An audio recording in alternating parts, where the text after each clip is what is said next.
Today I'm going to show you 3 variations of child's pose that might feel better in your body if the traditional version isn't working for you right now. One of my members inside of Lifelong Yoga Online, that's my yoga membership, recently had surgery for a meniscus repair in her knee. So child's pose isn't available for her right now because of that deep bend or that deep flexion in the knee joint. So I was planning on making this video for her to show her some options that she could take, but then I considered the thought that this would be helpful for other people. Even if you haven't had surgery recently, child's pose can be uncomfortable for a lot of people's knees, hips, even the low back. So if it's not feeling right in your body at this moment, don't push past the pain. Instead, try one of these variations that I'm going to show you right now.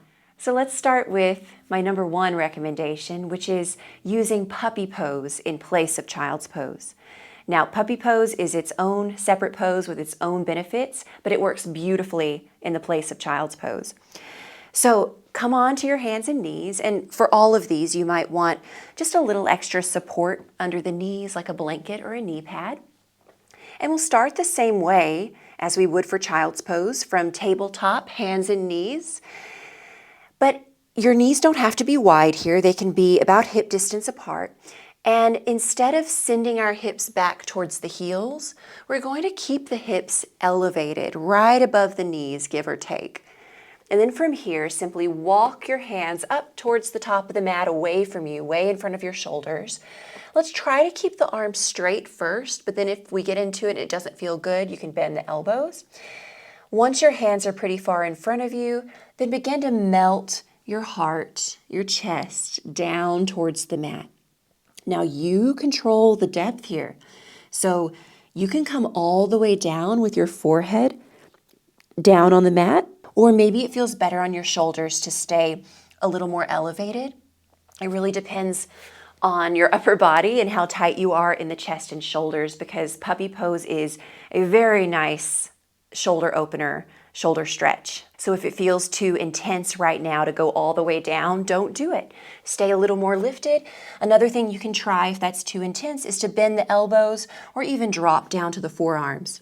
But wherever you are here, we're really pressing those hips up and back. And it's almost like you're sticking your bottom up, up in the air. Okay, and then make sure your neck is comfortable so you can just release your head and breathe here. So that would be my first recommendation for another option for child's pose, puppy pose. Now this next variation requires props, but really all you need is a blanket or maybe 2 blankets depending on your body. So give this a try with me. The only downside to this is it does take a little more time to get set up in the pose. So if you are doing a more fast-moving yoga practice, maybe puppy pose, that first one I showed you, would work better. But if you're taking your time in each pose, this is such a great option, supported child's pose. I'm going to do a version that basically puts a blanket, you can also use a bolster instead, under your hips right here, in between your hips and your heels. So you're able to rest supported on that prop, and there's less pressure on the knees, and again, less of that knee flexion. So give this a try, see what you think. So what I have here is 2 blankets stacked on top of each other, and then I roll them up like this to create a pretty thick roll. You can definitely do it with just 1 blanket, or like I said before, a bolster or a firm pillow. Okay, that will work great as well.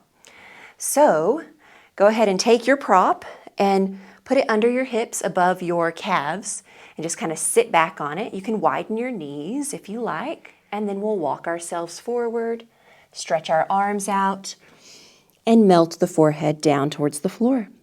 So see how that feels. And you can try this with different props, different heights, because basically the higher up the prop is, the less intense the angle on the knees, right? So that's an option too. There's actually several versions of supported child's pose you can play with. You could also put a bolster under your hips here. Just some different things you can play with. And that lifts you up too, and then it also gives your chest something to rest on. So there's an option. And then if you'd rather stay off your knees altogether, there's a pose called Apanasana, which is basically child's pose on your back. So if your practice allows the time to roll over on your back, you would just bring your knees up into your chest, and you can either hug in with your hands or wrap your arms around your shins. So even though we're in a flexed position here with the knees and the hips, there's no pressure on the joints. So usually this is a more accessible posture for people's bodies. But again, you're always welcome to kick those legs up a little higher if that feels better. Give yourself more space or less space between the knees. You can play with that.